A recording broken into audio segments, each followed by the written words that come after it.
ಮನಸ್ಸು ಯಾವುದು, ಬುದ್ಧಿ ಯಾವುದು, ಅಹಂಕಾರ ಯಾವುದು ಅನ್ನೋದನ್ನ ನಿನ್ನೆಯ ದಿನದಲ್ಲಿ ಕೇಳ್ತಾ ಬಂದ. ಅವ ಹೆಂಗ ಪ್ರಶ್ನೆ ಮಾಡ್ತಾನ, ಆ ಪ್ರಶ್ನೆಗಳಿಗೆ ಉತ್ತರವನ್ನ ತಿಳಿಸ್ತಾ ಬಂದ. ನಿನ್ನೆ ಪರಮಾತ್ಮ ನಿರ್ವಿಕಾರಿಯಾಗಿದ್ದರೂ ಪ್ರಕೃತಿಯ ಉಪಾಯದಿಂದ ಜಗತ್ ಕಾರಣನೆಂದು ಶಾಸ್ತ್ರ ಹೇಳ್ತಾ ಇದೆ. ನೋಡಪ್ಪ, ನಾನು ಹೇಳ್ತಾ ಇಲ್ಲ, ಶಾಸ್ತ್ರ ಹೇಳ್ತದೆ. ಏನಂತದದು? ಪರಮಾತ್ಮನು ನಿರ್ವಿಕಾರಿ ಅದನ. ನಿರ್ವಿಕಾರಿ ಇದ್ದರು ಆ ಪ್ರಕೃತಿಯ ಉಪಾಧಿಯಿಂದ ಜಗತ್ ಕಾರಣನೆಂದು ಶಾಸ್ತ್ರ ಹೇಳ್ತಾ ಇದೆ. ಇದಕ್ಕೆ ಅಸ್ಯ ಕೃತೇಂದ್ರಸ್ಯ ಜಾಲಸ್ಯ ಯದುಪಾದಾನ ಕಾರಣಂ ಅಜ್ಞಾನಂ ತದುಪಾಶ್ರಿತ್ಯ ಬ್ರಹ್ಮ ಕಾರಣ ಮುಚ್ಯತೆ. ಈ ವಾಕ್ಯವನ್ನ ಪ್ರಮಾಣ 13ನೇ ಅಧ್ಯಾಯಗಳಲ್ಲಿ 24 ತತ್ವಗಳು ಸೇರಿ ಕ್ಷೇತ್ರವಾಗಿದೆ ಅಂತ ಹೇಳ್ಯಾರಂತ. ಇಲ್ಲಿ ಅಪರ ಪ್ರಕೃತಿ 8 ವಿಧವಾಗಿದೆ ಅಂತ ಹೇಳಿದ. ಆ 24 ಪದಾರ್ಥಗಳೆಲ್ಲವೂ 8 ಪದಾರ್ಥಗಳಲ್ಲಿ ಅಂತರ್ಭೂತವಾಗಿವೆ ಅಂತೂ ಕೂಡ ಅರ್ಥ ಮಾಡ್ಕೊ ಅಂತ ಹೇಳಿದ್ರು. ಇದು ಭೂಮಿಯೇ ಮೊದಲಾದ ಪಂಚಭೂತಗಳೆಂದರೆ ತನ್ಮಾತ್ರೆಗಳೆಂದು ನೀನು ಗ್ರಹಿಸಿಕೋ. ಮನಸ್ಸಂದ್ರ ಅದರ ಪ್ರವೃತ್ತಿಯಾದ ಮಹದ ಅಹಂಕಾರವನ್ನ ಅಂತ ನೀನು ತಿಳಿದುಕೋ. ಬುದ್ಧಿ ಅಂದರೆ ಲಾಕ್ಷಣಿಕ ದೃಷ್ಟಿಯಿಂದ ಮಹತತ್ವವೆಂದು ತಿಳ್ಕೋ. ಹೀಗೆ ಗ್ರಹಿಸಿದರೆ 24 ತತ್ವಗಳು ಸರಿಯಾಗಕ್ಕವಪ್ಪ. ಮೂಲದಲ್ಲಿ ಎಂ ಎಂಬ ಪದ ಇರುವುದರಿಂದ ಪ್ರಕೃತಿಯು ದೃಶ್ಯವೆಂದು ತಿಳಿದುಕೋ. ಈ ಪ್ರಕೃತಿ ಏನಿದೆ ಕಣ್ಣಿಗೆ ಕಾಣುವಂಥದ್ದು, ಇದು ದೃಶ್ಯ ಐತೆಲ್ಲ, ಇದನ್ನು ತಿಳ್ಕೊ. ಮೂಲದಲ್ಲಿ ಮೇ ಪ್ರಕೃತಿ ಅಂದರೆ ನನ್ನ ಪ್ರಕೃತಿ ಎಂದಿರುವುದರಿಂದ ಸಾಂಖ್ಯರು ಹೇಳುವಂತೆ ಪ್ರಕೃತಿಯು ಸ್ವತಂತ್ರವಾದುದಲ್ಲ. ಅವರೇನಂತಾರ, ಇಲ್ಲ, ಇದು ಪ್ರಕೃತಿ ಸ್ವತಂತ್ರವಾಗಿರುವಂಥದ್ದು, ಇದು ನಾಶ ಆಗುದಿಲ್ಲ ಅಂತಾರಂತ. ಯಾರು? ಆ ಸಾಂಖ್ಯರು. ಅದು ಈಶ್ವರನ ಅಧೀನದಲ್ಲಿರತಕ್ಕಂತೇಳಿ ನಿಗ್ರಹಣ ಮಾಡು. ಆ ಪರಮಾತ್ಮ ಇಲ್ಲ ಅಂತಂದ್ರ ಆ ಪ್ರಕೃತಿಗೆ ಇರಲಿಕ್ಕೆ ಆಧಾರವೇ ಇಲ್ಲ.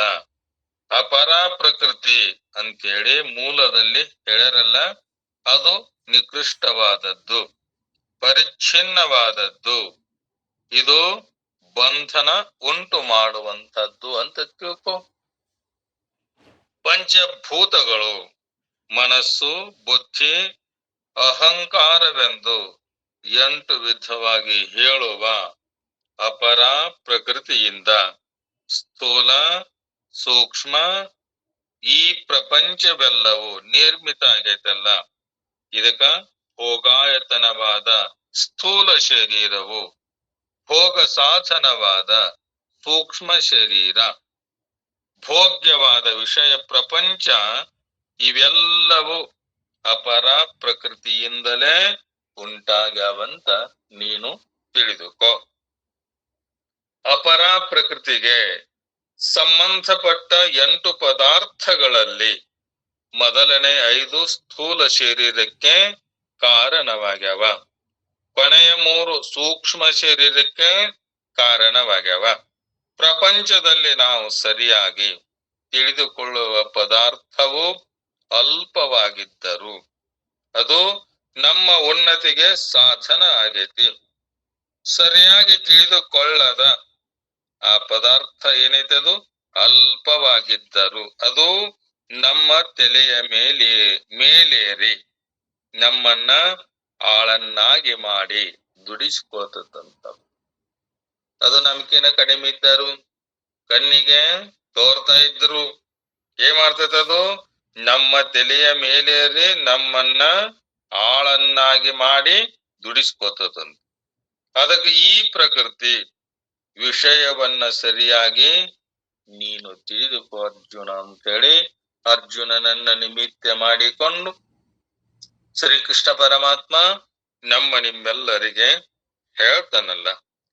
ಒಬ್ಬ ಚಿತ್ರಗಾರ ಒಂದು ಕಾಗದದ ಮೇಲೆ ಒಂದು ಪೆನ್ಸಿಲಿನಿಂದ ಅನೇಕ ಚಿತ್ರಗಳನ್ನ ಬರಿತಾನಲ್ಲ. ಚಿತ್ರಕಾರ ಏನ್ ಮಾಡ್ತಾನ? ಗೋಡೆಯ ಮೇಲೆ ಆಗಲಿ ಒಂದು ಕಾಗದದ ಮೇಲೆ ಆಗಲಿ ಆ ಚಿತ್ರವನ್ನ ಬಿಡಿಸ್ತಾನ. ಪಶು ಪಕ್ಷಿ ನದಿ ಪರ್ವತ ಸಾಗರ ಮನುಷ್ಯ ಮೃಗ ರಾಕ್ಷಸ ಮೊದಲಾದ ವಸ್ತುಗಳನ್ನ ಚಿತ್ರಿಸಲು ಅವನಿಗೆ ಪೆನ್ಸಿಲ್ ಒಂದು ಸಾಧನ. ಈಗ ಆ ಚಿತ್ರಕಾರ ಏನ್ ಮಾಡ್ತಾನ? ಆ ಚಿತ್ರಗಳನ್ನ ಬಿಡಿಸ್ಬೇಕಾದ್ರ ಅದರಿಂದ ಬರಿತಾ ಇರ್ತಾನಲ್ಲ, ಅದು ಬರೆಯುವುದು ಯಾವ್ದೈತಲ್ಲ ಅದು ಸಾಧನ. ಅವುಗಳಲ್ಲಿ ಕೆಲವು ನೋಡಿದವರನ್ನ ನಗಿಸ್ತವನ್. ಯಾಕ? ಆ ಕವಿ ಏನ್ ಮಾಡಿರ್ತಾನ? ಚಿತ್ರ ಕಲೆಗಾರ ಆ ಚಿತ್ರಗಳನ್ನ ಬಿಡಿಸಿದಾಗ ಒಬ್ಬೊಬ್ಬರಿಗೆ ಏನ್ ಮಾಡ್ತಾವಂದ್ರ ಆ ಚಿತ್ರಗಳನ್ನ ನೋಡಿದಾಗ ನಗೆ ಬರ್ತತಂತ, ಕೆಲವನ್ನ ನೋಡಿದಾಗ ಅಳು ಬರ್ತತಂತ. ಒಬ್ಬನೇ ಮನುಷ್ಯನು ಒಂದೇ ಕಾಗದದ ಮೇಲೆ ಒಂದೇ ಪೆನ್ಸಿಲಿನಿಂದ ಅನೇಕ ಚಿತ್ರಗಳನ್ನ ಚಿತ್ರಾಸನಲ್ಲ ತನ್ನ ಕೈಯಾರೆ ಮನಸ್ಪೂರ್ವಕವಾಗಿ ಆ ಚಿತ್ರಗಳನ್ನ ಬರೆದನಲ್ಲ.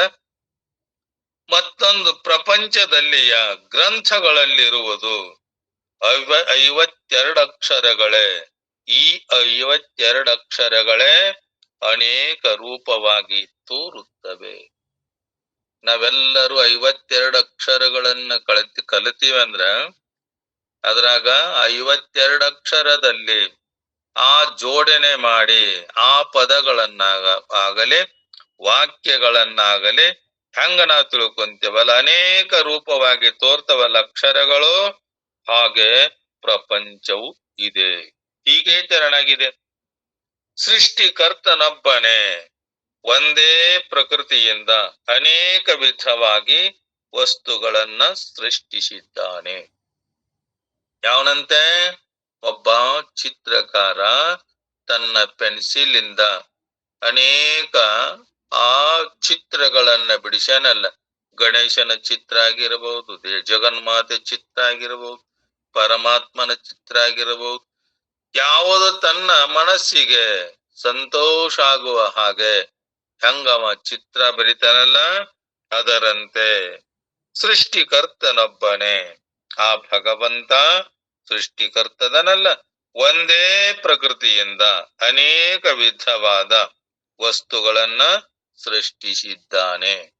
ಹೇಗೆ ಅವ ಕವಿ ಕಲೆಗಾರ ಕಾಗದದ ಮೇಲೆ ಆಗಲಿ ಗೋಡೆಯ ಮೇಲೆ ಆಗಲಿ ಯಾವುದರ ಮೇಲೆ ಆ ಪೆನ್ಸಿನಿಂದ ಆ ಚಿತ್ರಗಳನ್ನ ಬಿಡಿಸನಲ್ಲ, ಅದರಂತೆ ಇವುಗಳನ್ನ ನೋಡುವವರಿಗೆ ಅನೇಕ ವಿಧವಾದ ಭಾವಗಳು ಆವೇಶಗಳು ಉಂಟಾಗ್ತವಂತೆ. ಆ ಕಲೆಗಳನ್ನ ನೋಡಿ ಈ ಭಗವಂತನು ಈ ಸೃಷ್ಟಿ ಮಾಡೇನಲ್ಲ, ಇದನ್ನ ನೋಡಿ ಅನೇಕ ಭಾವಗಳು ಆವೇಶಗಳು ಉಂಟಾಗ್ತವಂತೆ. ಹೀಗೆ ವಿಧ ವಿಧವಾದ ಭಾವಗಳು ಉಂಟಾಗುವುದಕ್ಕೆ ಮಾಯಾಪತಿಯಾದ ಈಶ್ವರನ ಮೇಲೆ ದೃಷ್ಟಿ ಇಲ್ಲದೆ ಮಾಯಾ ಪದಾರ್ಥಗಳ ಮೇಲೆ ದೃಷ್ಟಿ ಇರುವುದೇ ಕಾರಣ. ನಾವೇನ್ ತಿಳ್ಕೊಂಡೇವೆ? ಎಲ್ಲ ಇದು ತನ್ನಿಂದ ತಾನ ಆಗೇತಂತೇಳಿ ಆ ಭಗವಂತನನ್ನ ಬಿಟ್ಟು ಈ ಮಾಯಾ ಪ್ರಪಂಚದಲ್ಲಿ ನಾವೇನಾಗೇವೆ? ಅದು ಇದುವೇದೇ ಕಾರಣ. ಕಾಗದದ ಮೇಲೆ ದೃಷ್ಟಿ ಇದ್ದರೆ ಯಾವ ಭಾವನೆಯೂ ಇಲ್ಲ. ಈಗ ಕಾಗದಿದ್ದಾಗನ ಗೋಡೆ ಇದ್ದಾಗನ ಆ ಕವಿ ಮನೆನ ಬರದಾನಲ್ಲ, ಚಿತ್ರಕಾರ ಕಲೆಗಾರ ಬರದಾನ. ಕಾಗದ ಇಲ್ಲದೆ ಗೋಡೆ ಇಲ್ಲದೆ ಅದನ್ನ ಆ ಚಿತ್ರವನ್ನ ಬಿಡಿಸಲಿಕ್ಕೆ ಅವನಿಗೆ ಹಕ್ಕತ್ತೇನು? ಬರೆಯಲ್ಪಟ್ಟ ನಾಮ ರೂಪಗಳ ಮೇಲೆ ದೃಷ್ಟಿ ಇಟ್ಟರೆ ಅನೇಕ ಭಾವಗಳು ಉಂಟಾಗಲು ಅವಕಾಶವಿದೆ. ನಾಮರೂಪ. ಈ ನಾಮರೂಪ ಯಾವ್ಯಾವು? ಮಾಯದ ಅಂಶಗಳು. ಅಸ್ಥಿ ಭಾತಿ ಪ್ರಿಯ, ಆ ಬ್ರಹ್ಮ ಸ್ವರೂಪದ, ಅದು ನಮ್ಮ ನಿಮ್ಮೆಲ್ಲ ಸ್ವರೂಪದ ಆ ಭಾವ ಐತಲ್ಲ, ಅದಕ್ಕ ಅನೇಕ ಆ ಈ ನಾಮರೂಪಗಳ ಮೇಲೆ ದೃಷ್ಟಿ ಇಟ್ಟರೆ ಅನೇಕ ಭಾವಗಳು ಉಂಟಾಗಲು ಅವಕಾಶ ಇದೆ. ಪ್ರತಿಯೊಬ್ಬನು ತನ್ನ ಬುದ್ಧಿಯನ್ನ ಅನ್ವೇಷಣೆ ಮಾಡಿ ತನಗಿರುವುದು ಅನಾತ್ಮ ದೃಷ್ಟಿಯೇ ಅಥವಾ ಆತ್ಮ ದೃಷ್ಟಿಯೇ ಎಂಬುದನ್ನ ತಿಳಿದುಕೋ ಅರ್ಜುನ ನೀನು. ನಾವೆಲ್ಲರೂ ಹೆಂಗ ಮಾಡಬೇಕಂದ್ರೆ ಅದನ್ನ ತಿಳ್ಕೋಬೇಕಂತ. ಮಾಯಾ ಕಾರ್ಯಗಳಾದ ಅನಾತ್ಮ ದೃಷ್ಟಿ ಇದ್ದರೆ ಪ್ರಕೃತಿಯ ದಾಸ್ಯತ್ವವು ದುಃಖವು ತಪ್ಪುದಿಲ್ಲಪ್ಪ. ನೀ ಎಷ್ಟೇ ಜನ್ಮಗಳನ್ನ ತಟ್ಟುಕೊಂಡು ಬಾ, ಎಷ್ಟೇ ಈ ಸಲ ಜಗತ್ತನ್ನ ತಿರುಗುತ್ತಾ ಬಂದರು ನಿನಗೇನಾಗುವುದಿಲ್ಲ, ದುಃಖ ಎಂದೆಂದು ತಪ್ಪುವುದಿಲ್ಲ. ಆ ದುಃಖ ತಪ್ಪಬೇಕಾತಂದ್ರ ಏನ್ ಮಾಡು? ಅದೇನನ್ನೋದನ್ನ ಸಾರವಾಗಿ ವಿಚಾರ ಮಾಡಿ ಅದನ್ನ ನಾವು ತಿಳ್ಕೋಬೇಕಂತ. ಒಂದು ದಿವಸ ಮುಂಜಾನೆ 8 ಗಂಟೆಯ ಸಮಯದಲ್ಲಿ ಒಬ್ಬ ಪಶ್ಚಿಮ ದಿಕ್ಕಿಗೆ ಪ್ರಯಾಣ ಮಾಡ್ತಾನ. ಅವನ ಛಾಯೆಯು ಅವನ ಮುಂದೆ ಮುಂದೆ ಮುಂದೆ ಹೋಗ್ತಾ ಇದೆ. ಈಗ ನಾವು ಹೊಕ್ಕೇವಲ್ಲ, ನಮ್ಮ ಎದುರಿಗೆ ಆ ಸೂರ್ಯನ ಪ್ರಕಾಶ ಇದ್ರ ಆ ನಮ್ಮ ದೇಹದ ನೆರಳು ಹಿಂದೆ ಬೀಳ್ತದಂತ. ಸೂರ್ಯ ಹಿಂದಿದ್ದ, ನಾವು ಮುಂದೆ ಹೊಂಟಿದ್ದೀವಿ, ಪೂರ್ವಕ್ಕೆ ಮುಖ ಮಾಡಿ ಹೋಗಿದ್ದೀವಿ. ಆ ಸೂರ್ಯ ಪಶ್ಚಿಮ ದಿಕ್ಕಿನಲ್ಲಿದ್ದಂದ್ರ ನಮ್ಮ ಆ ದೇಹದ ನೆರಳು ನಮಕಿನ ಮುಂದಿರ್ತದ. ಎಲ್ಲ ಸೂರ್ಯ ಮಗ್ಗಲದನ ಬಲಕ ಎಡಕ ಛಾಯೆ ಬಿದ್ದಿರ್ತದಂತ. ಸೂರ್ಯ ಎಡಕದನ, ನಮ್ಮ ಛಾಯೆ ದೇಹದ ನೆರಳು ನಮ್ಮ ಬಲಕ್ ಬಿದ್ದಿರ್ತದಲ್ಲ. ಅದರಂತೆ ಹೀಗೆ ಸೂರ್ಯನ ಕಡೆಗೆ ಬೆನ್ನು ಮಾಡಿದರೆ ಛಾಯೆಯು ಮುಂದೆ ಹೋಗಬೇಕಲ್ಲವೇ?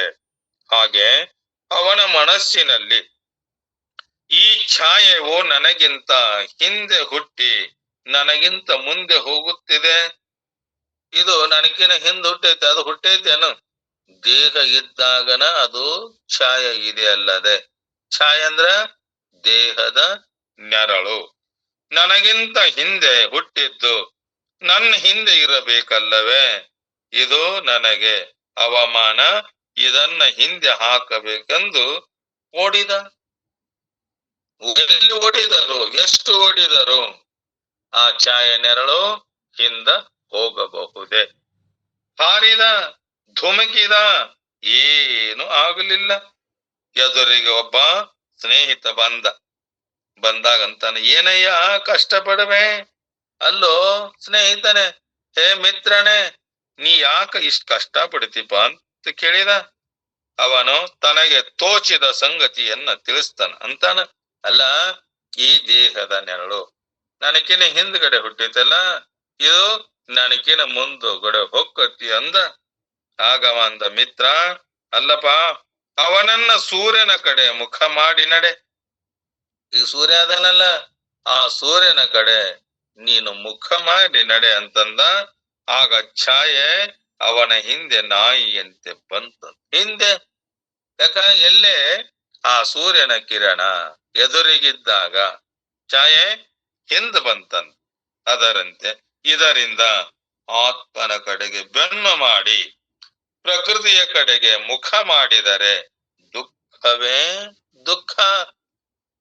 ಓಡಾಕತ್ತಿದ್ನಲ್ಲವ, ನನಗೇನ ಹಿಂದ್ ಹುಟ್ಟೈತೆ ಅಂತ ಹೇಳಿ ಆ ಸ್ನೇಹಿತ ಹೇಳಿದಾಗ, ಅಲ್ಲಪ್ಪ, ಆ ಸೂರ್ಯನ ಕಡೆ ಮುಖ ಮಾಡಿ ನೋಡು, ನೀನು ಓಡು.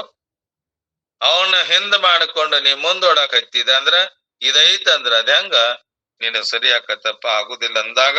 ಅದರಂತೆ ಆತ್ಮನ ಕಡೆ ಬೆನ್ನು ಮಾಡಿ ಪ್ರಕೃತಿಯ ಕಡೆ ಮುಖ ಮಾಡಿದರೆ ದುಃಖವೇ ದುಃಖ. ಪ್ರಕೃತಿಯ ಕಡೆ ಬೆನ್ನು ಮಾಡಿ ಆತ್ಮನ ಕಡೆ ಮುಖ ಮಾಡಿದರೆ ಪ್ರಥಮೋಧ್ಯಾಯದಲ್ಲಿ ನೋಡಿದಾಗ ಅರ್ಜುನನ ಸರ್ವರ ಆತ್ಮ ಸ್ವರೂಪನಾದ ಕೃಷ್ಣನ ಕಡೆ ಮುಖ ಮಾಡಿದಾಗ ಅವನಿಗೆ ಸುಖ. ನಾವೆಲ್ಲ ಎಲ್ಲೆದೆ ಈಗ ಈ ಪ್ರಕೃತಿ ಕಡೆ ಆಮುಖವಾಗಿದ್ದಾಗ ಎಲ್ಲರಿಗೂ ದುಃಖ. ಆ ಭಗವಂತನ ಕಡೆ ಮುಖ ಮಾಡಿದ್ವಿ ಅಂದ್ರ ಅದುವೇ ನಿಜವಾದ ಸುಖ. ಶ್ರೀಕೃಷ್ಣನ ಕಡೆ ಬೆನ್ನು ಮಾಡಿ ಸೈನ್ಯವನ್ನ ನೋಡಿದಾಗ ಅವನಿಗೆ ವಿಷಾದ. ಯಾರಿಗೆ? ಅರ್ಜುನನಿಗೆ. ಅವಾಗ ಹೇಳಿದ, ಹೇ ಪರಮಾತ್ಮ, ಸೇನಯೋಹೋ ಉಭಯೋಹೋ ಮಧ್ಯೆ ರಥಂ ಸ್ಥಾಪಯ ಮೇಚ್ಯುತ. ಹೇ ಪರಮಾತ್ಮ, ನನ್ನ ರಥವನ್ನ ಕೌರವರ ಮತ್ತು ಪಾಂಡವರ ಸೇನೆಯ ಮಧ್ಯದಲ್ಲಿ ನನ್ನ ರಥವನ್ನ ನಿಲ್ಲಿಸು ಅಂದ. ಯಾರು? ಅರ್ಜುನ. ಆತ ಬಂಗಾರ ನೀ ಹೇಳ್ತಿಂದಾಗ ನಿನ್ನ ರಥವನ್ನ ನಾನೇನ್ ಮಾಡ್ತೇನೆ, ಆ ಸೇನೆಗಳ ಮಧ್ಯದಲ್ಲಿ ನಿಲ್ಲಿಸ್ತೇನಂತೇಳಿ ನಿಲ್ಲಿಸಿದ. ಪರಮಾತ್ಮ ಹಿಂದಾದ, ಅವ ಮುಂದಾದ. ಪರಮಾತ್ಮ ಕಾಣಲಿಲ್ಲ, ಕಂಡಾಗ ಮುಂದ ಹೋಗಿ ನೋಡಿ ಅಂತಾನ, ಯಾರಿಗಾಗಿ ನಾನು ಯುದ್ಧವನ್ನ ಮಾಡಬೇಕಾಗಿತ್ತಲ್ಲ. ಎಲ್ಲರೂ ಪ್ರಾಣವನ್ನ ಪಣಕ್ಕಿಟ್ಟು ಸಿದ್ಧರಾಗಿ ನಿಂತಾರಂದಾಗ ಯಾರೊಡನೆ ನಾನು ಯುದ್ಧವನ್ನ ಮಾಡ್ಲಿ ಅಂತೇಳಿ ಹಂಗೇನಾತು? ದುಃಖ ಆತಂತ. ಅದಕ್ಕ ಶ್ರೀಕೃಷ್ಣನ ಕಡೆಗೆ ಬೆನ್ನು ಮಾಡಿ ಸೈನ್ಯವನ್ನ ನೋಡಿದಾಗ ಅವನಿಗೆ ವಿಷಾದ, ದುಃಖ ಉಂಟಾತಲ್ಲ. ಈ ಅಪರ ಪ್ರಕೃತಿಯನ್ನ ಮತ್ತೊಂದು ವಿಧವಾಗಿ ವಿಚಾರ ಮಾಡ್ಬೇಕಂತ ನಾವು.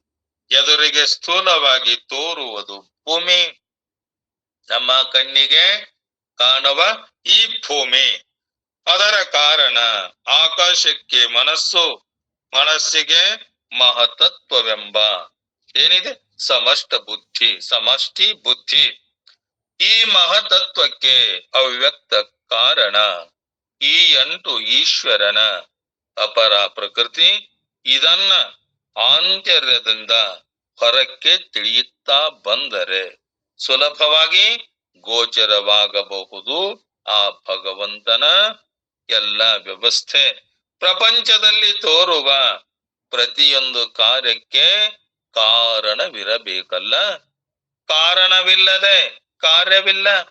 ಹೇ ಅರ್ಜುನ, ಕಾರ್ಯ ಇದ್ದಾಗ ಮಾತ್ರ, ಕಾರಣ ಇದ್ದಾಗ ಆ ಕಾರ್ಯ ಇಲ್ಲ ಅಂತ ತಿಳ್ಕೊ. ಎದುರಿಗಿರುವ ಕಾರ್ಯ ವಸ್ತುವಾದ ಗಡಿಯಾರಕ್ಕೆ ಕಾರಣಭೂತನಾದ ಕರ್ತನೋ ಎಲ್ಲಿಯೋ ಇರಬೇಕಲ್ಲ. ಈ ಜಗತ್ತು ಐತ್ ಕಾಣ್ತೈತಂದಾಗ ಇದನ್ನ ಸೃಷ್ಟಿ ಮಾಡಿದವ ಒಬ್ಬ ಇರಬೇಕಲ್ಲ. ಕಣ್ಣಿಗೆ ತೋರ್ತದಲ್ಲ, ಇದನ್ನ ಮಾಡಿದವರು ಯಾರು ಒಬ್ಬ ಇರಬೇಕಲ್ಲ. ಇದ್ದಾಗನ ತೋರ್ತದಲ್ಲದೆ ಇರಲಾರದೆ ಕರ್ತಾವಾಗ ಹೇಗೆ ಆ ಚಿತ್ರ ಕಲೆಕಾರ ತಾನು ಆ ಪೆನ್ಸಿನಿಂದ ಬರೆದಾಗ ಆ ಚಿತ್ರಗಳನ್ನ ನೋಡ್ತೇವಲ್ಲ, ಅದರಂತೆ ಭಗವಂತ ಇರಬೇಕಲ್ಲ. ಕಾರ್ಯರೂಪವಾದ ಗಡಿಯಾರ ತಾನೇ ಆಗಲಾರ. ಬರೆಯವ ಈ ಸೃಷ್ಟಿ ಮಾಡಿದವ ಅದು ಆಗಕ್ ಸಾಧ್ಯ ಐತೇನು? ಮಾಡ್ಯಾನ ಕರೆ, ಮಾಡಿದವನು ಬೇರೆ, ಆಗಿದ್ದು ಬೇರೆ. ಪ್ರಪಂಚವು ಒಂದು ಕಾರ್ಯ, ಈ ಕಾರ್ಯಕ್ಕೂ ಸಹ ಒಬ್ಬ ಕರ್ತನಿರಬೇಕು. ಕರ್ತ ಮಾಡುವವ. ಆ ಕರ್ತನು ಯಾರು? ಆ ಕರ್ತ ಯಾರು ಮಾಡುವವ ಅನ್ನೋದನ್ನ ನಾವು ಶಾಸ್ತ್ರ ದೃಷ್ಟಿಯಿಂದ ನೋಡಿದರೆ ಈ ಕರ್ತನಿಗೆ ನಾಮ ರೂಪಗಳಿಲ್ಲವೆಂದು ತೋರ್ತಾ ಇದೆ. ನಮ್ಮ ನಿಮ್ಮೆಲ್ಲರ ಸ್ವರೂಪಕ್ಕೆ ನಾಮ ರೂಪ ಇಲ್ಲಂತ. ಅಸ್ತಿ ಭಾತಿ ಪ್ರಿಯ ನಾಮ ರೂಪ. ಆ ಆತ್ಮ ಸ್ವರೂಪಕ್ಕೆ, ನಮ್ಮ ನಿಮ್ಮೆಲ್ಲರ ಸ್ವರೂಪಕ್ಕೆ ಯಾವ ನಾಮವೂ ಇಲ್ಲ, ರೂಪವೂ ಇಲ್ಲ. ಆದರೂ ವ್ಯವಹಾರದ ಅನುಕೂಲಕ್ಕಾಗಿ ಅವರವರ ಅಭಿರುಚಿಯ ಮೇಲಿಂದ ಅನೇಕ ನಾಮಗಳು. ದೇಹವನ್ನ ನೋಡಿ ಮಾಡೇವೆ, ಆ ದೇಹಕ್ಕೆ ಒಂದು ಹೆಸರು ಕೊಟ್ಟೇವೆ. ಕಲ್ಲಪ್ಪ ಅಂದ್ಯೋ, ಮಲ್ಲಪ್ಪ ಅಂದ್ಯೋ, ನಿಂಗಮ್ಮ ಅಂದ್ಯೋ, ಶಾರದಮ್ಮ ಅಂದೀವಿ. ಯಾವುದಕ್ಕ? ಆ ಸ್ಥೂಲ ದೇಹಕ್ಕ. ಆ ಸ್ಥೂಲ ದೇಹ ಆಶ್ರಯ ಆಗಿರುವ ಸ್ವರೂಪ ಐತಲ್ಲ, ಅದಕ್ಕ ಯಾವ ನಾಮವೂ ಇಲ್ಲ, ಯಾವ ರೂಪವೂ ಇಲ್ಲ. ಅನೇಕ ರೂಪಗಳು ಕಲ್ಪಿಸಲ್ಪಟ್ಟಿವೆ. ಆಕೇನ ಅತ್ತಿ ಮನೆಳ ಗೊಗ್ಗರಿ ತಿಂದು ಹೆಸರಿಲ್ಲದಕ್ಕ ಹೆಸರಿಟ್ಟು ಆ ಹೆಸರನ್ನ ಕೂಗಿ ಆ ಗುಗ್ಗರಿ ತಿಂದು ಬೆನ್ನಿಗೆ ಬಡಿಸ್ಕೊಂಡಾಳಂತ. ಆದರೂ ಶಾಸ್ತ್ರ ಸೃಷ್ಟಿಕರ್ತನಾದ ಪರಮೇಶ್ವರನಿಗೆ ಸರ್ವಜ್ಞವೆಂದು ಕರೆದಿದೆ ಅರ್ಜುನ. ಅವ ಹೆಂಗದನ? ಸರ್ವಜ್ಞದನ. ಅದು ನಿಮ್ಮೆಲ್ಲರ ಸ್ವರೂಪ. ಈಶ್ವರನನ್ನ ಸರ್ವಜ್ಞನೆಂದು ಕರೆದರೆ ಯಾರಿಗೂ ಮತ ಭೇದವಿರುವುದಿಲ್ಲ, ಯಾರಿಗೂ ಅದು ಬೇರೆ ಬೇರೆ ಇರುವುದಿಲ್ಲ. ಸರ್ವವನ್ನ ತಿಳಿದುಕೊಳ್ಳುವವನು ಸರ್ವಜ್ಞ. ಸರ್ವಂ ಜಾನಾತೀತಿ ಸರ್ವಜ್ಞ. ಎಲ್ಲವನ್ನ ತಿಳಿದುಕೊಳ್ಳುವವ, ತಿಳಿದುಕೊಂಡವ ಅವ ಸರ್ವಜ್ಞ. ಈ ಸರ್ವಜ್ಞನೆಂಬ ಹೆಸರು ಸಹ ಸಾಪೇಕ್ಷಿತವೇ. ಇದು ಸರ್ವ ಎಂಬುದರ ಅಪೇಕ್ಷೆಯಿಂದಲೇ ಬಂದೈತಲ್ಲ. ಆ ಸರ್ವಜ್ಞನಾದ ಈಶ್ವರನಲ್ಲಿ ಅವನಿಗೆ ಮಾಯಾ ಶಕ್ತಿಯೊಂದು ಕಲ್ಪಿಸಲ್ಪಟ್ಟಿದೆ. ಯಾರಿಗೆ? ಆ ಭಗವಂತನಿಗೆ. ಈ ಮಾಯಾ ಶಕ್ತಿಗೆ ಏನಂತಾರ? ಪ್ರಕೃತಿ ಅಂತಾರ. ಇದು ಸತ್ತು ಅಲ್ಲ, ಅಸತ್ತು ಅಲ್ಲ, ಸದಸತ್ತು ಅಲ್ಲ. ಆದುದರಿಂದ ಇದಕ್ಕೇನ್ ಮಾಡಿದ್ರು? ಅನಿರ್ವಚನೀಯ ಅಂತೇಳಿ ಕರೆದ್ರಂತ. ಎದಕ್ಕ? ಈ ಮಾಯೆಗೆ. ಸತ್ಯಂದರೆ ತ್ರಿಕಾಲಾಬಾಧಿತವಾಗಿರಬೇಕು. ಅದ್ ಹೆಂಗಿದೆ? ಮೂರು ಕಾಲದಲ್ಲಿದ್ದುಕೊಂಡು. ಇದು ಹಾಗಿದ್ದರೆ ಜ್ಞಾನೋತ್ಪತ್ತಿಯಾದ ಕೂಡಲೇ ಇಲ್ಲವಾಕ್ಕತಂತ. ಇದು ಕಣ್ಣಿಗೆ ತೋರ್ತದಲ್ಲ. ನಮ್ಮ ನಿಜವಾದ ಸ್ವರೂಪವನ್ನ ತಿಳಿದುಕೊಂಡಾಗ ಇದು ಇಲ್ಲದಂತೆ ಆಕ್ಕತಂತ. ಅವಾಗ ಸರ್ವಂ ಖಲ್ವಿದಂ ಬ್ರಹ್ಮ. ಆತ್ಮ ಸ್ವರೂಪ ಬ್ರಹ್ಮ ಸ್ವರೂಪವನ್ನ ನಾವು ಕೂಡಿದಾಗ ಎಲ್ಲವೂ ಬ್ರಹ್ಮ ಸ್ವರೂಪವೇ ಅಕ್ಕತಂತ. ಆದುದರಿಂದ ಸತ್ ಅಲ್ಲ ಅಸತ್ತಾದರೆ ವಂದ್ಯಾ ಪುತ್ರಗಳಂತೆ, ವಂದ್ಯಾ ಪುತ್ರಾದಿಗಳಂತೆ ತೋರದಿರಬೇಕು. ಹೇ ಪರಮಾತ್ಮ, ನೀ ಹೇಳ್ತೀಯಲ್ಲ ಸತ್ತಲ್ಲಂತಿ, ಅಸತ್ತಲ್ಲಂತಿ, ಸದಸತ್ತಲ್ಲಂತಿ ಅಲ್ಲ. ವಂದ್ಯಾ ಪುತ್ರ. ವಂದ್ಯಾ ಪುತ್ರ ಅಂದ್ರ ಬಂಜೆಯ ಮಕ್ಕಳಂತೆ. ಬಂಜೆಗೆ ಮಕ್ಕಳಾಗಿದ್ರಂದ್ರ ಆಕೆಗೆ ಬಂಜೆ ಅನ್ನೋ ಹೆಸರು ಬರ್ತಿತ್ತು ಏನು? ಆ ಬಂಜೆ ಅನ್ನೋ ಪದ ಬರ್ಬೇಕಾದ್ರೆ ಕಾರಣ ಏನು? ಮಕ್ಕಳಿಲ್ಲದಕ್ಕ ಬಂಜೆ ಅಂತ ಬಂದತ್ತಲ್ಲ. ಮಕ್ಕಳಾದವು ಅಂದ್ರ ಆಕೆಗೆ ಬಂಜೆ ಅಂತ ಕರೆಯಬಹುದೇ.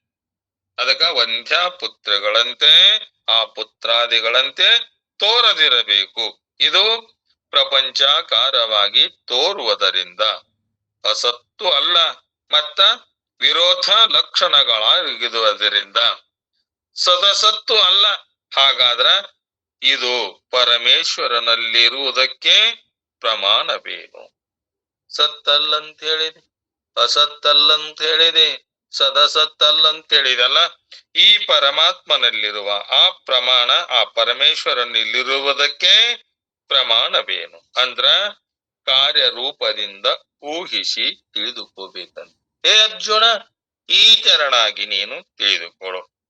ಕೈಯಲ್ಲಿರುವ ಶಕ್ತಿಯು ಕಣ್ಣಿಗೆ ಕಾಣದೆ ಇದ್ದರೂ ವಸ್ತುವನ್ನ ತೆಗೆದಿಡುವ ಕಾರ್ಯವಾದ ಮೇಲೆ ಊಹಿಸಿ ತಿಳಿದುಕೊಳ್ಳುವಂತೆ.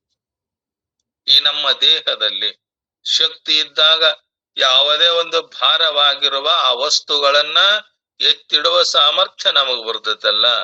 ಎತ್ತಿಟ್ಟೇವಿ, ಶಕ್ತಿನೂ ಐತಿ. ಹಂಗರದ ಶಕ್ತಿ ಹಂಗ ತಗದ್ ತೋರ್ಸಂದ್ರ ತೋರ್ಸಕತ್ತೇನು? ಅದರಂತೆ ಸಕ್ತನಲ್ಲಿ ಕಲ್ಪಿಸಿರುವ ಶಕ್ತಿಯನ್ನ ಸಹ ಕಾರ್ಯವಾದ ಮೇಲೆ ನೀನು ಊಹಿಸಿ ತಿಳಿದುಕೋ. ಈಶ್ವರನಲ್ಲಿ ಜೀವರ ಕರ್ಮಾನುಸಾರವಾಗಿ, ಆ ಕರ್ಮಾಣಕ್ಕನುಸಾರವಾಗಿ ಏಕೋಹಂ ಬಹುಶ್ಯಾಂ, ಏಕಃ ಅಹಂ ಬಹುಶ್ಯಾಂ, ನಾವೊಬ್ಬನೇ ಇದ್ದವ ಆ ಬ್ರಹ್ಮ ವಸ್ತು ಸಂಕಲ್ಪ ಮಾಡ್ತೇನೆ. ಯಾಕ? ಎಲ್ಲಾ ಜೀವಿಗಳು ನಮಗ ಭೋಗ ಕೊಡು ಭೋಗ ಕೊಡು ಅಂತೇಳಿ ಬೇಡ್ಕೊಂಡಾಗ ಅವ ಸಂಕಲ್ಪ ಮಾಡಿದ್ನಂತ, ನಾ ಒಬ್ಬನಾದೇನೆಲ್ಲ ಏಕ ರೂಪ ಆಗಬೇಕು ಅಂತ ಸಂಕಲ್ಪ ಮಾಡಿದ್ನಂತ. ಅವಾಗ ಮಾಯೆ ಕ್ಷೋಭಾಗಿ ಅನೇಕ ರೂಪದಿಂದ ಇರುದೊಂದು ವಸ್ತು ಕರೆ, ಆದ್ರ ಅನೇಕ ಆಗಬೇಕು ಅಂತ ಸಂಕಲ್ಪ ಮಾಡಿದಾಗ ಆ ಸಂಕಲ್ಪ ಉಂಟಾತಲ್ಲ, ಈ ಸಂಕಲ್ಪ ಪ್ರಭಾವದಿಂದ ಜಡವಾದ ಪ್ರಕೃತಿಯಲ್ಲಿ ಚಲನವಲನ ಕ್ರಿಯೆಗಳು ಉಂಟಾಯಿತಪ. ಅದನ್ನ ಸರಿಯಾಗಿ ತಿಳ್ಕೊ. ಇದರಿಂದ ಪ್ರಕೃತಿಯು ಮಹತತ್ವ ರೂಪವಾಗಿ ಪರಿಣಮಿಸಿತು. ಮಹತತ್ವವು ಪ್ರಕೃತಿಯ ಮೊದಲನೆಯ ಪರಿಣಾಮ. ಒಂದು ಬೀಜವನ್ನ ಭೂಮಿಯಲ್ಲಿ ಹುದುಗಿಸಿ ನೀರನ್ನ ಹಾಕುತ್ತಾ ಬಂದರೆ 4 ದಿನಗಳಲ್ಲಿ ಅದು ಮೊದಲಿನಂತಿರದೆ, ಈಗ ಒಂದು ಬೀಜ, ಯಾವುದೇ ಬೀಜ ಆಗ್ಲಿ, ಗಿಡದನಾಗ್ಲಿ, ನಾವು ಜೋಳ ಕಾಳ ಅಲ್ಲಿ ಬಿತ್ತೇವಲ್ಲ ಭೂಮಿಯಲ್ಲಿ, ಒಂದು ಆ ಗಿಡವನ್ನ ಬೆಳಿಬೇಕಂತೇಳಿ ಆ ಬೀಜವನ್ನ ನಾವು ಆ ಭೂಮಿಯೊಳಗೆ ಹಾಕಿದೀವಂದ್ರ, ಹಾಗೆ ನೀರ್ ಹಾಕ್ತಾ ಬಂದಿವಂದ್ರ 4-6 ದಿನದಲ್ಲಿ ಅದೇನ್ ಮಾಡ್ತತಿ, ಮೊದಲಿನಂತಿರದೆ ಉಬ್ಬಿ ಆ ಬೀಜ ಮಣ್ಣಿಗೆ ತಲೆಗಿ, ಆ ನೀರಿಗೆ ತಂಪಾಗಿ, ಆ ಶಾಖ, ಬಿಸಿ ಶಾಖ, ಸೂರ್ಯನ ಕಿರಣ, ಗಾಳಿ ಎಲ್ಲ ಇದಾದಾಗ ಆ ಕಾಳು ಉಬ್ಬುತ್ತಲ್ಲ, ಅದನ್ನ ಒಂದು ಚೀಲದಲ್ಲಿ ಭೂಮಿಗೆ ಸ್ಪರ್ಶ ಮಾಡ್ಲಾರ್ದ, ನೀರಿಗೆ ಸ್ಪರ್ಶ ಮಾಡ್ಲಾರ್ದ ನಾವ್ ಇಟ್ಟಿವಿ ಅಂದ್ರ ಅದು ಮೊಳಕೆ ಆಗಬಹುದೇನು. ಅದರಂತೆ ಅದು ಮೆತ್ತಗಾಕತ್ತಲ್ಲ, ಅದರಿಂದ ಇನ್ನು ಯಾವ ಅಂಕುರವು ಹೊರಬಿದ್ದಿಲ್ಲ. ಅದೇನಾಕತಿ, ಬೀಜ ಇದ್ದಿದ್ದು ಮತ್ತ ನೆನದು ಉಬ್ಬುದಲ್ಲ, ಉಬ್ಬಿದ ಆನಂತರ ಅದರ ಮೊಳಕೆ ಹೊರಬಿದ್ದಿಲ್ಲಲ್ಲ. ಇದರಂತೆ ಈಶ್ವರನ ಸಂಕಲ್ಪದಿಂದ ಪ್ರಕೃತಿಯ ಮೊದಲನೆಯ ರೂಪ ಬದಲಾಯಿಸಿ ಬೇರೆ ರೂಪವಾಗಿ ತೋರ್ತದಲ್ಲ, ಇದೇ ಮಹತತ್ವ ಅಂತ ನೀನು ತಿಳಿದುಕೋ. ಮಹತತ್ವವು ಆ ಈಶ್ವರನ ಸೃಷ್ಟಿ ಸಂಕಲ್ಪ ಅನುಸಾರವಾಗಿ ಪರಿಣಮಿಸಿ ಮಹದಹಂಕಾರ ಆಯ್ತಪ್ಪ. ಅವನ ವ್ಯವಹಾರದಿಂದ ಇದು ಮಹದಹಂಕಾರ ಆತು. ಈ ಮಹದ ಅಹಂಕಾರದಿಂದ 5 ಶಾಖೆಗಳು ಒಡೆದವು. ಆ ಮಹದ ಅಹಂಕಾರ ಏನೈತಲ್ಲ, ಅದರಿಂದ ಶಾಖೆಗಳು, ಶಾಖೆಗಳಂದ್ರ ಈ ಗಿಡದಲ್ಲಿ ಹುಟ್ಟುವ ಆ ಟೊಂಗೆ, ಒಂದೇ ಗಿಡ ಇತ್ತಲ್ಲ, ಅದರಾಗೆ ಟೊಂಗಿ ಟಿಸುಳುಗಳಾಗಿ ಆ ಟೊಂಗೆಯಲ್ಲಿ ಎಲೆ, ಹೂವ, ಕಾಯಿ, ಹಣ್ಣಕ್ಕವಲ್ಲ, ಅದರಂತೆ 5 ಶಾಖೆಗಳು ಪಡೆದವು. ಇದೇ ತನ್ಮಾತ್ರಗಳೆಂಬ 5 ಸೂಕ್ಷ್ಮ ಭೂತಗಳು. ಈ ಭೂತಗಳು ಆಕಾಶ, ವಾಯು, ಗಾಳಿ, ಬೆಂಕಿ, ಭೂಮಿ, ಇವು ಹಿಂಗಾದು ಅಲ್ಲ. ಹೀಗೆ ಆ ಭೂತ ಸೂಕ್ಷ್ಮ ಮಹದಂಕಾರ 5 ಶಾಖೆಗಳು ಪಡೆದಾಗ ಇದೇ ತನ್ಮಾತ್ರಗಳೆಂಬ 5 ಸೂಕ್ಷ್ಮ ಭೂತಗಳು ಮೇಲೆ ಹೇಳಿರುವ ಆ ಪ್ರಕೃತಿಯ ಮಹತತ್ವ, ಮಹದಹಂಕಾರ, ಸೂಕ್ಷ್ಮ ಭೂತಗಳೈದು, ಈ 8 ಸೇರಿ ಅಪರ ಪ್ರಕೃತಿ ಎನಿಸಿಕೊಳ್ತಾವಪ್ಪ. ಇದನ್ನ ನೀ ತಿಳ್ಕೊ. ಇವೆಲ್ಲ ಹೆಂಗದವ, ಈಶ್ವರನ ಶಕ್ತಿ ವಿಲಾಸ ಆಗಿರುವುದರಿಂದ ಈಶ್ವರನಿಗಿಂತ ಎಲ್ಲವೂ ಭಿನ್ನ ಅಲ್ಲ. ಅವನ ಆಶ್ರಯ ಇದ್ದುಕೊಂಡು ಅವು ಏನಾಕ್ಕವ, ವ್ಯವಹಾರ ಮಾಡ್ತಾವಲ್ಲ, ಅವನಕ್ಕಿಂತ ಇವು ಭಿನ್ನ ಅಲ್ಲ ಅಂತ ನೀನು ತಿಳಿದುಕೋ. ನೀ ಏನಾರ ಮತ್ತ ಅವು ಬೇರೆ ಇವು ಬೇರೆ ಅಂತ ನೀ ತಿಳ್ಕೊಂಡೆ ಅಂದ್ರ ನಿನಗೇನಾಕತಿ, ದುಃಖ ಆಕತಪ್ಪ. ಅದಕ್ಕ ಎಲ್ಲವೂ ಈಶ್ವರನ ಸೃಷ್ಟಿ ಅಂತ ನೀನು ತಿಳಿದುಕೋ. ಭೂಮಿ, ಅಪ್ಪು, ಅನಲ, ವಾಯು, ಆಕಾಶ, ಮನಸ್ಸು, ಬುದ್ಧಿ, ಅಹಂಕಾರ, ಹೀಗೆ ಈ ನನ್ನ ಪ್ರಕೃತಿಯು 8 ವಿಧವಾಗಿ ಭಿನ್ನವಾಗೈತಪ್ಪ. ಅದನ್ನಿ ತಿಳ್ಕೋ. ಭೂಮಿ ಇತಿ ಪೃಥಿವೀ ತನ್ಮಾತ್ರಂ ಉಚ್ಯತೆ ನ ಸ್ಥೂಲ. ಅದೇನಾಗೈತದು, ಭೂಮಿ ಅಂದ್ರ ಪೃಥ್ವಿ ತನ್ಮಾತ್ರೆ, ಸ್ಥೂಲ ಭೂತ ಅಲ್ಲ. ಭೂಮಿ ಐತಂತ ಐತಲ್ಲ, ಇದು ಸ್ಥೂಲ ಭೂತ ಅಲ್ಲ ಅಂತ ತಿಳ್ಕೊ. ಭಿನ್ನ ಪ್ರಕೃತಿ ರಷ್ಟಧ ಇತಿ ವಚನಾತ್. ಅಂದ್ರ ಪ್ರಕೃತಿಯು 8 ಬಗೆಯಾಗಿರುವುದಲ್ಲ ಅಂತೇಳಿ ಇಲ್ಲಿ ಹೇಳುವುದರಿಂದ ಹೀಗೆಂದು ನಿಶ್ಚಿತ ಆಕ್ಕೈತಲ್ಲಪ್ಪ. ಇದನ್ನ ನೀನು ನಿಶ್ಚಯ ಮಾಡಿಕೊಂಡು ತಥಾ ಅಬಾಧಯ ಅಪಿ ತನ್ಮಾತ್ರೇಣ ಏವ ಉಚ್ಯಂತೆ. ಅದು ಹೇಳುವುದು ತನ್ಮಾತ್ರೆಗಳನ್ನೇ. ಅಂದ್ರ ಅಪ್ಪು, ತೇಜಸ್ಸು, ವಾಯು, ಆಕಾಶ, ಮನಸ್ಸು ಎಂದರೆ ಇಲ್ಲಿ ಮನಸ್ಸಿಗೆ ಕಾರಣವಾದ ಅಹಂಕಾರವನ್ನ ನೀನು ತೆಗೆದುಕೊಳ್ಳಬೇಕು. ಅಹಂಕಾರ ಇತಿ ಅವಿದ್ಯಾ ಸಂಯುಕ್ತಂ ಅವ್ಯಕ್ತಂ. ಅದ್ ಹೆಂಗಿದೆ? ಬುದ್ಧಿ ಅಹಂಕಾರವನ್ನ ತೆಗೆದುಕೊಂಡಾಗ ಬುದ್ಧಿ ಎಂಬ ಮಾತಿನಿಂದ ಅಹಂಕಾರಕ್ಕೆ ಕಾರಣವಾದ ಮಹತತ್ವವನ್ನ ತೆಗೆದುಕೋ. ಅದನ್ನ ಬುದ್ಧಿ ಇತಿ ಅಹಂಕಾರಂ ಮಹತತ್ವಂ ಅಹಂಕಾರ ಇತಿ ಅವಿದ್ಯಾ ಸಂಯುಕ್ತಂ ಅವ್ಯಕ್ತಂ. ನೀನು ಬುದ್ಧಿ ಅಂತ ಮಾತಿನಿಂದ ಹೇಳುದಾದ್ರ ಅಹಂಕಾರಕ್ಕೆ ಕಾರಣವಾದ ಆ ಮಹತ್ವವನ್ನ ನೀನು ತಿಳಿದುಕೋ. ಅಹಂಕಾರ ಎಂಬ ಮಾತಿನಿಂದ ಅವಿದ್ಯಾ ಸಂಯುಕ್ತವಾದ ಅವ್ಯಕ್ತವು ಹೇಗೆ? ವಿಷವು ಬೆರೆತಿರುವ ಅನ್ನವನ್ನ ವಿಷ ಎನ್ನುವರು. ಹೀಗೆ ಅಹಂಕಾರ ವಾಸನೆಯಿಂದ ಕೂಡಿರುವ ಅವ್ಯಕ್ತವನ್ನ ಅಹಂಕಾರ ಎಂದು ಇಲ್ಲಿ ತಿಳಿಕೋ. ಅದನ್ನ ನೀನು ವಿಚಾರ ಮಾಡು ಅಂತೇಳಿ ಪರಮಾತ್ಮ ಹೇಳ್ತಾನಲ್ಲ. ಪ್ರವೃತ್ತಕತ್ವಾತ್ ಪ್ರವರ್ತಕತ್ವಾತ್ ಅಹಂಕಾರಸ್ಯ ಅಹಂಕಾರ ಏವ ಹಿ ಸರ್ವಸ್ಯ ಪ್ರವೃತ್ತಿ ಬೀಜಂ ದೃಷ್ಟಂ ಲೋಕೆ. ಏನಿದೆ ಇದು?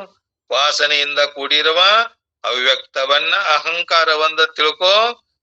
ಯಾಕಂದ್ರ ಅಹಂಕಾರವು ಪ್ರವರ್ತಕ ಆಗೈತಲ್ಲ, ಅಹಂಕಾರವೇ ಅಲ್ಲ ಎಲ್ಲಕ್ಕೂ ಪ್ರವೃತ್ತಿಗೆ ಕಾರಣವೆಂದು ಲೋಕದಲ್ಲಿ ಕಂಡು ಬಂದೈತಪ್ಪ ಅದು.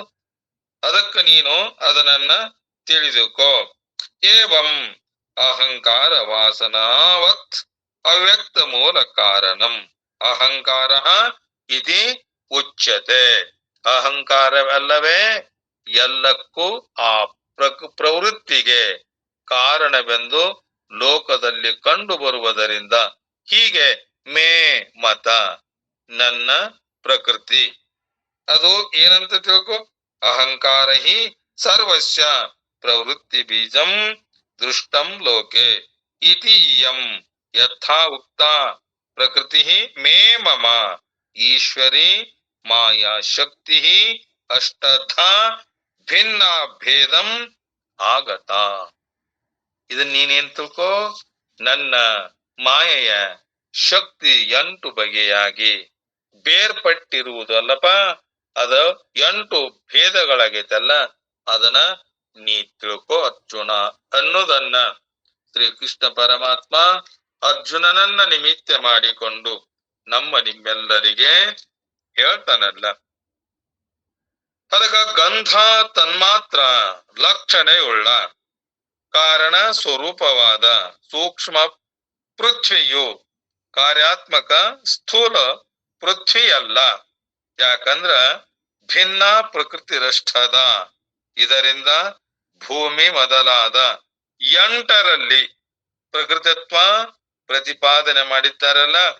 ಮಹದಾದ್ಯ ಪ್ರಕೃತಿ ವಿಕೃತೆಯ ಸಪ್ತ ಮಹತ್ವೇ. ಎಲ್ಲಾ ಮೊದಲಾದ 7 ಪ್ರಕೃತಿಗಳು ಮತ್ತ ವಿಕೃತಿಗಳಾಗ್ಯಾವಲ್ಲ. ಇದರಿಂದ ಮಹತ್ವವನ್ನ ಮೊದಲುಗೊಂಡು ಭೂಮಿಯಲ್ಲಿರುವವರೆಗೆ ಆ ಭೂಮಿಯವರೆಗೆ 7ರಲ್ಲಿ ವಿಕೃತಿತ್ವ ಸ್ಮರಣ ಆಗುವುದರಿಂದ ಅವುಗಳಲ್ಲಿ ಏನ್ ಮಾಡ್ತಿಳ್ಕೋ. ಪ್ರಕೃತಿ ತತ್ವವು ಹೇಗಿದ್ದೀತು, ಆ ಪ್ರಕೃತಿ ತತ್ವ ಹೇಗೆ ಇದ್ದಿದೆ ಅಂತೇಳಿ ನೀನು ಶಂಕೆಯನ್ನ ಮಾಡಬಾರದು, ಪ್ರಶ್ನೆ ಮಾಡಬಾರದು. ಯಾಕಂದ್ರ ಅವುಗಳಲ್ಲಿ ಜಗದಾರಂಭಕತ್ವ ಇರುವುದರಿಂದ ಪ್ರಕೃತಿ ತತ್ವ ಕಥನ ಐತಲ್ಲ, ಅದರಿಂದ ಜಲವು ಕೂಡ ರಸ ತನ್ಮಾತ್ರ, ತೇಜ ರೂಪ ತನ್ಮಾತ್ರ, ವಾಯು ಸ್ಪರ್ಶ ತನ್ಮಾತ್ರ, ಖಂ ಆಕಾಶ ಶಬ್ದ ತನ್ಮಾತ್ರ, ಮನಃಶಬ್ದದಿಂದ ಸಂಕಲ್ಪ ಮತ್ತ ವಿಕಲ್ಪವನ್ನ ಗ್ರಹಣ ಮಾಡು ನೀನು. ಅವುಗಳಲ್ಲಿ ಅಹಂಕಾರಕ್ಕೆ ಪ್ರಾಧಾನ್ಯತೆ ಐತಲ್ಲ, ಆದ್ದರಿಂದ ಸಂಕಲ್ಪ ವಿಕಲ್ಪಾತ್ಮಕ ಮನಸ್ಸಿನಿಂದ ಮನಕ್ಕೆ ಕಾರಣವಾದ ಅಹಂಕಾರವನ್ನ ಗ್ರಹಿಸು ನೀನು. ಬುದ್ಧಿ ಎಂಬ ಶಬ್ದದಿಂದ ಸರ್ವ ಸಮಷ್ಟಿ ಮಹತತ್ವ ಲಕ್ಷಿತ ಆಕತಲ್ಲ. ಅಹಂಕಾರ ಎಂಬುದರಿಂದ ಅಹಂಕಾರ ವಾಸನೆಗಳಿಂದ ಕೂಡಿದ ಅವಿದ್ಯಾ ರೂಪ ಅವ್ಯಕ್ತವನ್ನ ನೀನು ಗ್ರಹಿಸು. ಯಾಕಂದ್ರ ಶಾಖೆ, ಎಲೆ, ಹೂವು ಮೊದಲಾದವುಗಳಲ್ಲಿರುವ ವಾಸನೆಗಳಂತೆ ಸರ್ವಕ್ಕೂ ಕಾರಣವಾದ ಅವ್ಯಕ್ತದಲ್ಲಿ ಮಹದಾದಿ ಸಂಪೂರ್ಣ ವಿಕಾರಗಳ ವಾಸನೆ ಇರ್ತದಂತ ನೀನು ತಿಳ್ಕೊ ಅರ್ಜುನ. ಕಾರಣ ಗುಣ ಹಿ ಕಾರ್ಯ ಗುಣಾರಂಭೆ. ಏನಂತಾರ ಅವರು? ಕಾರಣ ಗುಣ ಹಿ ಕಾರ್ಯ ಗುಣನಾರಂಭತೆ. ಕಾರಣದ ಗುಣಗಳೇ ಕಾರ್ಯದ ಗುಣಗಳನ್ನ ಆರಂಭ ಮಾಡ್ತವಂತ. ಈ ನ್ಯಾಯದಿಂದ ಕೇವಲ ಕಾರ್ಯದಿಂದಲೇ ತಿಳಿದು ಬರುವ ಈ ಪ್ರಕೃತಿಯು ಸ್ವಯಂ ಹಿಂದೆ ಹೇಳಿದಂತೆ 8 ಪ್ರಕಾರದ ಭೇದ ಉಳ್ಳದ್ದಾಗಿತ್ತಲ್ಲ. ನಿರ್ಗುಣ ಪರಮಾತ್ಮನಾದ ನನಗೆ ತನ್ನ ಗುಣಗಳ ದ್ವಾರ ಗುಣಿಯಾಗುವುದರಲ್ಲಿ ಮತ್ತ ಸೃಷ್ಟ್ಯಾದಿಗಳಿಗೆ ಕಾರಣ ಆಗಿರುವುದರಲ್ಲಿ ಕಾರಣ ಉಪಾಧಿವಾದದ್ದೇ ಈ ಮಾಯೆ ಆಗೈತಲ್ಲ. ಯಾಕಂದ್ರ ಮಾಯಂತು ಪ್ರಕೃತಿ ವಿದ್ಯಾತ್. ಆ ನನ್ನ ಮಾಯೆಯಿಂದ ಇದು ಈ ಕಲ್ಪಿತವಾಗಿರುವ ದೃಶ್ಯವಾಗಿರುವ ಜಗತ್ತು ತೋರ್ತದಲ್ಲ, ಆಗೈತಪ್ಪ. ಈ ನನ್ನ ಪ್ರಕೃತಿಯನ್ನಾಗಿ ತಿಳಿದುಕೊಳ್ಳು. ನೀ ತಿಳಿದುಕೊಂಡು ಹೀಗೆ ಶ್ರುತಿ ಹೇಳ್ತದಲ್ಲ, ಮಾಯೆಯ ಕಾರ್ಯವು ಮರುಮರಿಚಿಕೆಯಂತಿದೆ. ಮರುಮರಿಚಿಕೆ ಅದ್ ಹೆಂಗಿದೆ? ನೀರಿನಂತೆ ಕಾಣ್ತತಿ ಕರೆ, ಅದು ವಿಚಾರ ಮಾಡಿ ನೋಡಿದಾಗ ಅದು ಇಲ್ಲದಂಗ ಆಕತ್ತ. ಅದಕ್ಕೇನಂತಾರ? ಮರುಮರಿಚಿಕ ಅಂತಾರ, ಬಿಸಿಲು ಗುದಿರಿ ಅಂತಾರ, ಅದಕ್ಕ ಮೃಗ ಜಲನು ಅಂತ ಕರೀತಾರ. ಈಗ ನಾವು ಅರಣ್ಯದೊಳಗ ಉಷ್ಕಿನ ಭೂಮಿಯೊಳಗ ಹೋಗಿ ನಿಂತೇವಿ. ಅರಣ್ಯದೊಳಗ ಹೋಗ್ಯಾವಂತ ತಿಳ್ಕೊಳ್ಳೋಣ. ಜಿಂಕಿ ಏನ್ ಮಾಡ್ತತಿ? ನೀರಡಿಕೆ ಆಗಿದೆ, ಎಲ್ಲಾ ಕಡೆ ಹುಡುಕಿ ಆಡಿದಾರು. ಬ್ಯಾಸಿಗೆ ದಿನ ಕೆಟ್ಟ ಬಿಸಿಲ, ಅದಕ್ಕೇನಾಗೈತಿ? ನೀರಡಿಕೆ ಆಗೈತಲ್ಲ. ನೋಡ್ತತಿ ಕರೆ, ನೋಡಿದಾಗ ನೀರಿನಂತೆ, ಸಮುದ್ರದ ತೆರೆಗಳು ಬಂದಂತೆ, ನದಿ ಹರದಂತೆ ಅದು ಕಣ್ಣಿಗೆ ಕಾಣ್ತತಿ. ಆ ನೀರು ಕುಡಿದು ಅದು ಸಮಾಧಾನ ಆಗಬೇಕಂತೇಳಿ ಓಡಾಕತ್ತೈತಿ. ಓಡ್ತಾ ಓಡ್ತಾ ಹೋಗ್ತತೆ. ನೀರ್ ಎದಾವಂತ ಕುಡಿಬೇಕಂದ್ರ ನೀರಿಲ್ಲವೇ ಇಲ್ಲ. ಏನಿಲ್ಲ, ಆ ಓಡೋಡಿ ಬಾಯಾರಿ ಸತ್ತಂತೆ. ಇದು ಹೆಂಗೈತಿ? ಇದು ಆ ಮರಿಚಿಕೆಯಂತೆ, ಮೃಗ ಜಲದಂತೆ ಈ ಮಾಯೆ ಏನಾಗೈತಪ್ಪ? ಇದಕ್ಕ ಮಾಯೆ ಕಾರ್ಯ ಮರಿಚಿಕೆ ಅಂತೈತಲ್ಲ, ಇದುವೇ ಜಗಜ್ಜಾಲವಾಗಿದೆ. ಈ ಜಗತ್ತು ಅದು ಜಾಲವಾಗಿ ತೋರ್ತತೆ ಕರೆ, ವಿಚಾರ ಮಾಡಿ ನೋಡಿದಾಗ ಅದು ಇಲ್ಲವೇ ಇಲ್ಲ. ಯಾವಾಗಿಲ್ಲ? ನಿನ್ನ ನಿಜವಾದ ಸ್ವರೂಪವನ್ನ ತಿಳಿದುಕೊಂಡಾಗ. ವ್ಯಾವಹಾರಿಕ ದೃಷ್ಟಿಯಲ್ಲಿ ಸತ್ಯವಾಗಿ ತೋರಿದರೆ, ಪಾರಮಾರ್ಥಿಕದಲ್ಲಿ ಅದನ್ನ ನೀ ತಿಳ್ಕೊಂಡಾಗ ಮಾತ್ರ ಅದು ಇಲ್ಲದಂಗಕತಿ. ಮತ್ ಇನ್ನ ವ್ಯವಹಾರ ದೃಷ್ಟಿ ಒಳಗ ನಾ ಕುಂತೇವಿ, ಅವಾಗ ಸುಳ್ಳು ಸುಳ್ಳು ಅಂದ್ರ ತಲಿ ಕೆಟ್ಟತಂತ. ನಾವೆಲ್ಲದೇವಿ ಇನ್ನ ವ್ಯಾವಹಾರಿಕ ದೃಷ್ಟಿ ಒಳಗದೇವಲ್ಲ. ಆ ವ್ಯಾವಹಾರಿಕ ದೃಷ್ಟಿಯನ್ನ, ಅದಕ್ಕ 3 ಸತ್ಯಗಳನ್ನ ಮಾಡ್ಯಾರ. ವ್ಯಾವಹಾರಿಕ ದೃಷ್ಟಿ, ಪಾರಮಾರ್ಥಿಕ ದೃಷ್ಟಿ, ಒಂದು ಪ್ರಾತಿಭಾಷಿಕ ದೃಷ್ಟಿ. ಇವನೇನ್ ಮಾಡಬೇಕು? ಆ ಸತ್ಯೆಯಲ್ಲಿ ಆ ವ್ಯಾವಹಾರಿಕ ದೃಷ್ಟಿಯೊಳಗಿದ್ದಾಗ ಸತ್ಯವಾಗಿ ತೋರ್ತತಲ್ಲ, ಅದನ್ನ ಬಿಟ್ಟು ಪಾರಮಾರ್ಥಿಕ ಬಂದಾಗ ಅವಾಗ ಅಲ್ಲೇ ನಿನ್ನ ಆತ್ಮ ಸ್ವರೂಪ ನನ್ನನ್ನ ಕೂಡಿದಾಗ ಇದೇನಾಗತ್ತೆ, ಇಲ್ಲದಂಗಕತ್ತಲ್ಲ. ಹಾಗೆ ನೀನು ತಿಳಿದುಕೋ. ಈ ಪ್ರಕಾರ ಸೃಷ್ಟಿ ಮೊದಲಾದವುಗಳಿಗೆ ಕಾರಣವಾದ ಪ್ರಕೃತಿಯ 8 ಪ್ರಕಾರದ ಸ್ವರೂಪವನ್ನ ನಿರೂಪಣೆ ಮಾಡಿ, ಆ ನಿರೂಪಣೆಯಿಂದ ಈ ಪ್ರಕೃತಿಗೆ ಎರಡನೆಯ ಪ್ರಕೃತಿಗಿಂತ ಭಿನ್ನತ್ವವನ್ನ, ಹಾಗೆ ಅದರ ಹೆಸರನ್ನ ಹೇಳುತ್ತಾ ಆ ಪ್ರಕೃತಿಯ ಸ್ವರೂಪವನ್ನ ತೋರಿಸ್ತಾರಲ್ಲ, ಅಪರೇಯಂ ಇತ್ಯಾದಿಯಿಂದ. ಅದಕ್ಕೆ ನೀನು ಅದನ್ನ ಸಾರಾಸಾರವಾಗಿ ವಿಚಾರ ಮಾಡಿ ನೀನು ತಿಳಿದುಕೊಂಡಾಗ ಅದು ನಿನಗ್ ಗೊತ್ತಾಗದಪ್ಪ. ಅದಕ್ಕ ನೀನದನ್ನ ಸಾರಾಸಾರವಾಗಿ ನಾನು ಹೇಳಿದಂತೆ ಅದನ್ನೇನ್ ಮಾಡು, ತಿಳಿದುಕೋ ಅರ್ಜುನ ಅಂತ ಹೇಳಿ ಅರ್ಜುನನನ್ನ ನಿಮಿತ್ತ ಮಾಡಿಕೊಂಡು ಶ್ರೀಕೃಷ್ಣ ಪರಮಾತ್ಮ ನಮ್ಮ ನಿಮ್ಮೆಲ್ಲರಿಗೆ ಹೇಳಕತ್ತೇನಲ್ಲ. ಅದಕ್ಕಾಗಿ ನಾವು ಅದನ್ನ ತಿಳಿಯಲಾರದ ನಮ್ಮ ನಿಜವಾದ ಸ್ವರೂಪವನ್ನ, ಇದು ಜಡವಾಗಿರುವ ಕಲ್ಪಿತವಾಗಿರುವ ಇದು ಅವಿದ್ಯಾ ರೂಪದಲ್ಲಿರುವ ಇದನ್ನ ತಿಳಿಯಲಾರದ ಆತ್ಮ ತತ್ವವನ್ನ ನನ್ನನ್ನ ಕೂಡಲಿಕ್ಕೆ ಆಗುವುದಿಲ್ಲ. ಅದಕ್ಕ ಅರ್ಜುನ, ಆತ್ಮ ಜ್ಞಾನವು ಸುಲಭ ಎಂದು ನಾನು ವರ್ಣಿಸಿದ್ದೇನೆ ಅಷ್ಟೇ. ಅದೇನಿದೆ ಬಹಳ ಸುಲಭ ಅಂತ ನಾ ಹೇಳೇನೆ ಅಷ್ಟೇ. ಅದರ ಉದ್ದೇಶ ಮಾತ್ರ ಕೇಳುಗರಲ್ಲಿ ನಿರಾಸೆ ಹುಟ್ಟಿಸುವುದಕ್ಕಲ್ಲ. ಸ್ವಲ್ಪಿಲ್ಲದು ಸ್ವಲ್ಪಾದರೂ ಛಲ ಹುಟ್ಟಲೆಂಬ ನನ್ನ ಭಾವ. ನನ್ನ ನಿಜವಾದ ಸ್ವರೂಪವನ್ನ ತಿಳಿಬೇಕನ್ನುವ ಭಾವ ಬಂದವರಿಗೆ ಮಾತ್ರ ಇದು ಗೊತ್ತಾಗತ್ತಂತ. ನೀನು ವೀರ ರಣಧೀರ, ಅಧ್ಯಾತ್ಮ ರಂಗದಲ್ಲೂ ವೀರನಂತೆ ವರ್ತಿಸು. ನಿನ್ನ ಜೀವನದಲ್ಲಿ ಹೆಂಗ್ ಮಾಡು, ಆ ರಣರಂಗದಲ್ಲಿ ಯುದ್ಧ ರಂಗದಲ್ಲಿ ಆ ವೀರನಂತೆ ನೀನು ವರ್ತಿಸು. ಕಾಮಾದಿ ವೈರಿಗಳನ್ನ ಸದೆಬಡೆ.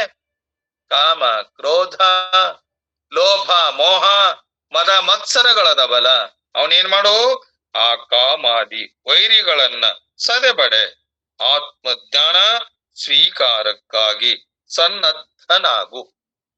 ನನ್ನನ್ನ ಕೂಡಲಿಕ್ಕೆ ಎಲ್ಲಿವರೆಗೆ ನೀನು ನನ್ನನ್ನ ಕೂಡುವುದಿಲ್ಲಲ್ಲ ಅಲ್ಲಿವರೆಗೆ ಏನಾಗುವುದಿಲ್ಲ, ಈ ದುಃಖ ಈ ಭವಚಕ್ರ ತಪ್ಪುವುದಿಲ್ಲ. ಪೂರ್ಣ ಲಕ್ಷ್ಯ ಬಿಟ್ಟು ನನ್ನ ಅಮೂಲ್ಯ ನುಡಿಗಳನ್ನ ಆಲಿಸು. ಇವು ಅಂಗಡ್ಯಾಗ ಬೇರೆಯವರ ಕೊಡುವಂತ ಮಾತುಗಳಲ್ಲ, ನಾ ಹೇಳಕತ್ತೇನಲ್ಲ. ಒಂದೊಂದು ಮಾತಿಗೆ 1 ಕೋಟಿ ಹಣವನ್ನ ಕೊಟ್ಟರು ಸಿಗಲಾರದಂತ ಮಾತು. ಅದನ್ನ ನೇಮ್ ಮಾಡೋ, ಆ ನುಡಿಗಳನ್ನ ಚೆನ್ನಾಗಿ ಆಲಿಸು. ನಾನು ಹೇಳುವ ಆ ಮಾತುಗಳನ್ನ ಅರ್ಥ ಮಾಡಿಕೋ, ಹಾಗೆ ಅನುಭವಿಸು. ಇದು ಈಗ ಉಪದೇಶ ಪ್ರಾರಂಭಿಸಿರುವೆ. ಈಗ ನಾನೇನಿಗೆ ಹೇಳಕತ್ತೇನೆ, ಆ ಸಾಧನೆಗಳನ್ನ ಮಾಡಿ ಆ ಸಾಧ್ಯ ವಸ್ತುವನ್ನ ತಿಳಿಬೇಕಾದ್ರ ಆ ಮಾತುಗಳನ್ನ ಚೆನ್ನಾಗಿ ಆಲಿಸು. ಪಾರ್ಥ, ನಾನು ಅವಿಚ್ಛಿನ್ನ ಅಸ್ತಿತ್ವಾರಂಭ ಅನಂತ ಅಮೃತ. ನಾನು ಸ್ವತಃ ಸ್ವರೂಪತಃ ನಿರ್ವಿಕಾರ ನಿರಂಜನ ನಿಶ್ಚಲ. ನನ್ನ ಪರಮಾಶ್ರಯದಲ್ಲಿ ಈ ಭೌತ ಹಾಗೆ ಈ ಮಾನಸಿಕ ವಿಶ್ವವನ್ನ ಸೃಷ್ಟಿಸುವ ಅದ್ಭುತ ಪ್ರಕೃತಿ ಶಕ್ತಿ ಇದೆ. ಆ ಶಕ್ತಿ ಎಲ್ಲಿಂದ ಬಂತು? ನನ್ನ ಆಶ್ರಯ ಪಡ್ಕೊಂಡು. ಅದಕ್ಕ ಆ ಪ್ರಕೃತಿಗೆ, ಆ ಪ್ರಕೃತಿ ಏನೈತಲ್ಲ ಅದು ಶಕ್ತಿ ಇದೆ. ಅದು ಗುಣ ಸಾಮ್ಯ ಸ್ಥಿತಿ, ಸದಾ ವಿಕಾರಿ. ವಿಕಾರವನ್ನ ಹೊಂದುವುದು ಸದಾ ಯಾವಾಗಲೂ ಹಾಗೆ ಇರುವಂತದ್ದು ಅಲ್ಲ, ವಿಕಾರ ಹೊಂದುವಂತದ್ದು. ಈಗ ನಮ್ಮ ಸ್ಥೂಲ ಶರೀರ ಮೊದಲೆಲ್ಲಿತ್ತು? ತಂದೆಯ ಗರ್ಭದಲ್ಲಿ 3 ತಿಂಗಳ, ಆ ನಂತರ ತಾಯಿಯ ಗರ್ಭಕ್ಕೆ ಬಂದು 9 ತಿಂಗಳ, ಅಲ್ಲಿಂದ ಈ ಭೂಮಿಗೆ ಬಂದು ಎಷ್ಟಾತೀಗ? ಒಂದಿಷ್ಟು ಮಂದಿ 10 ವರ್ಷ ಆದು, ಒಂದಿಷ್ಟು ಮಂದಿ 20 ವರ್ಷ ಆದು, ಒಂದಿಷ್ಟು 30 ಆದು, 50 ಆದು, 70 ಆದು, 80, 100 ಆದುವಲ್ಲ. ಹಾಗೆ ಬಾಲ್ಯದಲ್ಲಿ ಶಿಶು ಇದ್ದಾಗ ಅದರಂತೆ ಈ ದೇಹ ಐತೇನೀಗ. ಇದಕ್ಕೇನಂತಾರ? ವಿಕಾರ ಅಂತಾರ. ಬೆಳೀತಾ ಹೋಗಿ ಅದಕ್ಕೋ ಶಿಶು ಇತ್ತು, ಹಸುಗೂಸ್ ಇತ್ತಲ್ಲ, ಹಸುಗೂಸ್ ಹೋಗಿ ಬಾಲಕ ಆತು, ಬಾಲಕ ಹೋಗಿ ಯೌವನಕ್ಕ ಬಂತು, ಯೌವನ ಹೋಗಿ ಮುಪ್ಪಾವಸ್ಥೆ ಬಂದೈತಲ್ಲ, ಇದು ವಿಕಾರ. ಅದರಂತೆ ಅದು ವಿಕಾರಿ. ಭೂಮಿ, ನೀರು, ಅಗ್ನಿವಾಯು, ಆಕಾಶ, ಮನಬುದ್ಧಿ, ಅಹಂಕಾರ, ಈ 8 ತತ್ವಗಳು ಪ್ರಕೃತಿಯ ಮಹಾಗರ್ಭದಿಂದ ಹೊರಗೆ ಬಂದವಪ್ಪ. ಅದಕ್ಕ ನೀ ತಿಳ್ಕೊ. ಪ್ರಧಾನ ಅವ್ಯಕ್ತ ದೇವಾತ್ಮ ಶಕ್ತಿ, ಮಾಯೆ ಮುಂತಾದ ವಿಭಿನ್ನ ನಾಮ ರೂಪಗಳಿಂದ ನಿರ್ದಿಷ್ಟವಾದ ಪ್ರಕೃತಿಯು ಅಸಂಖ್ಯ ತತ್ವಗಳ ಮೂಲ, ಸಕಲ ಕಾರಣಗಳ ಆದಿ ಕಾರಣ. ಪುರುಷನ ಸಾನ್ನಿಧ್ಯದಲ್ಲಿ ಅದು ತನ್ನ ಗುಣ ಸಾಮ್ಯಾವಸ್ಥೆಯಿಂದ ವಿಚಲನಗೊಂಡು ಅನೇಕ ಬೃಹತ್ ತತ್ವಗಳ ರೂಪ ತೊಡಗುದಪ್ಪ. ಆ ಮಹತ್ತತ್ವವು ಪ್ರಕೃತಿಯ ಪ್ರಪ್ರಥಮ ವಿಕಾರ.